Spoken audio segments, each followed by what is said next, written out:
naroon yung kaukulan na doon mo makikita ano ba yung offer ni God sa'yo? Bakit kailangan mo magpakatotoo sa Kanya?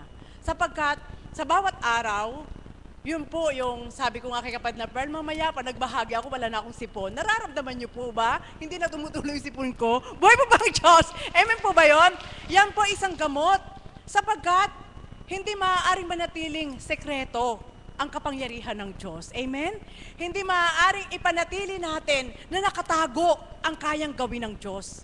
At hindi rin maaari na ibaliwala natin ang kapangyarihan na ibinibigay sa atin ng Diyos upang makilala natin siyang lubos. Amen po ba yun? Buhay po ba ang Diyos? Sa madaling salita po, kagaya ng tinura ni kapatid na Beth, at yung nagbahagi po sa ibayong dagat, ang ating kapatid po na foreigner, na sa pamamagitan na ng pakikinig, ay isang kagalingan na at gamot para sa sino mang nagtitiwala sa Kanya. Na hindi man natin makita, masambit lang natin, mga kapatid, ang kadakilaan ng ating Panginoon, may gagawin na siya sa buhay mo. Buhay po ba ang Diyos?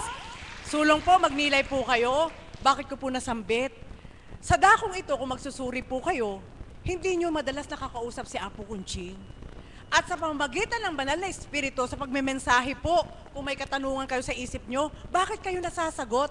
Yun lang ay isang patunay na ang Diyos ay hindi nawawalay sa bawat isa. Amen po ba yun? Buhay po ba ang Diyos? At yun lang din po ay isang patunay na anuman ang pahintulot na pagdalisay, na sa tuwina ay nakakamta ng sino man, alam nyo po, ibig sabihin, hindi dapat katakutan. Amen? Buhay po ba ang Diyos? Na sa bawat araw, sa akin pagdinilay nga po, kaya lang po ang ilan ay nalulugmok sa karamdaman dahil hindi nila kilala ang Diyos. Amen? Kung halimbawa po na ang magiging isip po ng bawat isa ay ang kaukulan, kagaya po ng isip ng mga alagad, ng mga kaps at ng ating mahal na Apo Kunching, na ang karamdaman, ang may-ari ng katawan mo ay ang ating Panginoon, siya ba pahihintulutan niya na habang panahon may uno sa buhay mo? Hindi. Amen po ba yun? Kaya doon lang po sa kaganapan na yun, kailangan ikaw mismo na pinahintulot ng ating Panginoon na mabuhay sa mundong ito, dahil ito po para sa akin, ano po ito practice po ito parang OJT po ito para mapakita natin gaano kahiwaga ang Diyos sa ating buhay na tayo nakikipamayanan sa mundo na Kanyang pahiram. Buhay po ba ang Diyos? Kaya sa madaling salita, kung paano niyo po narinig kahapon, nagrarally si Mami Beth, ganun din po ngayon, alam niyo po, bawat araw halos ipinagsisigawan po namin sa inyo ang kayang gawin ng Diyos sapagkat ayaw po namin kami lang. Kung sa bawat araw, ang bawat makikilala natin ay eto ang kayang gawin ng Diyos at ang lahat ay tatanggap, alam niyo po, masaya tayo mabubuhay. Buhay po ba ang Diyos? Amen po ba yun? At yan po ang bawat hiwaga. Nasabi ko nga po, Ama, nakapikit po ako kanina, hindi ko maidilat ang aking mata sa sobrang sipon. Ayoko po itong angkinin na ihihiga ko. Kundi, Ama, dahil lang sa amoy na mabaho, nagkaroon ako ng allergy. Alam niyo po, yun lang magnilay din po kayo. Dahil yun ay dala ng kalaban dahil mabaho siya. Ibig sabihin, hindi ka dapat paghapi. Buhay pa ba ang Diyos? Amen po ba yun?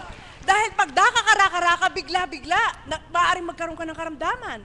So isa lang ang dapat nating kapitan. Ang Diyos noon, ang Diyos ngayon, at magpakailan pa man, hindi nagbabago ang kapangyarihan. Amen po ba yun? Ang kapangyarihan niya noon, ngayon at kailanman, hindi rin po nawawala.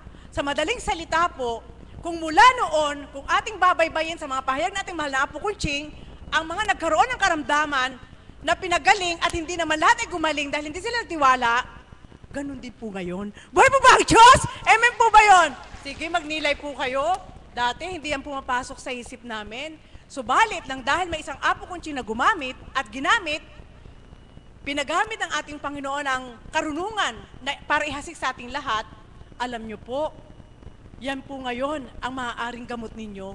Kaya, kung paano ang kaukulan na may kaganapan sa buhay nyo, tama yung sabi ni kapatid na Beth, na kung sa pagbabahagi niya araw-araw at ang ilan nagbabahagi, huwag nyo nang hintayin pa na nakangiwi kayo na hindi kayo hindi kayo makapagsalita.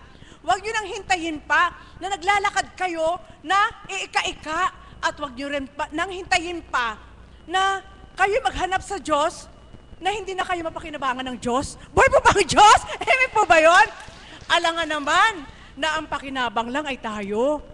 Alam niyo po, hindi po naghihintay ng kapalit ang ating Panginoon. Subalit, upang maipalaganap ang kanyang kabutihan, tayong mga taon nag-extension niya dito sa lupa, kailangan ipalaganap natin na siya'y buhay. Buhay pa ba ang Diyos?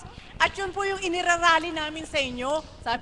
Sabi ko nga, dapat sinabi mo, vote Kristo. Ano kaya ang kanyang gagawin sa buhay mo? Alam niyo po, yan po ang kaukulan na kahiwagaan ng Diyos sa bawat araw ng aming buhay. Nasabi ko nga, kanina, lagi araw-araw pinagmamalaki ko may lakas. Ang lakas ko. Totoo po yun sapagkat kasama natin ang Diyos. Kahit sino, wala magiging mahina kapag ang Diyos ang kasama niya. Subalit pinahihintulot niya bilang pagkatao na may maramdaman ka. Naroon yung para namamanhid yung batok mo. Naroon yung kaukulan na parang ayaw mo nang idilat ang mata mo. At naroon yung kung gusto mong ihiga, parang forever ka na mahihiga. Bilang tao ka. Subalit kung hindi mo yan lalabanan at i-entertain mo lang ng ganon, kawawa ka. Buhay po ba ang Diyos? Amen po ba yun? Kaya mga kapatid, ito po ang iiwanan ko po sa inyo. Dahil alam po natin na ang ating Panginoon ay makapangyarihan, maging sa kalikasan man po, malakas ang hangin, kaya niyang pahinain. Maging sa ulan man po, malakas ang ulan, kayang biglang-bigla, walang ulan. At kung paano po ang partisyon ng mga ulan na ibinibigay niya sa bawat lugar, bakit nagagawa niyang umulan ngayon dito at doon sa kabila walang ulan? Ibig sabihin, ganun kalawak ang kapangyarihan ng ating Panginoon.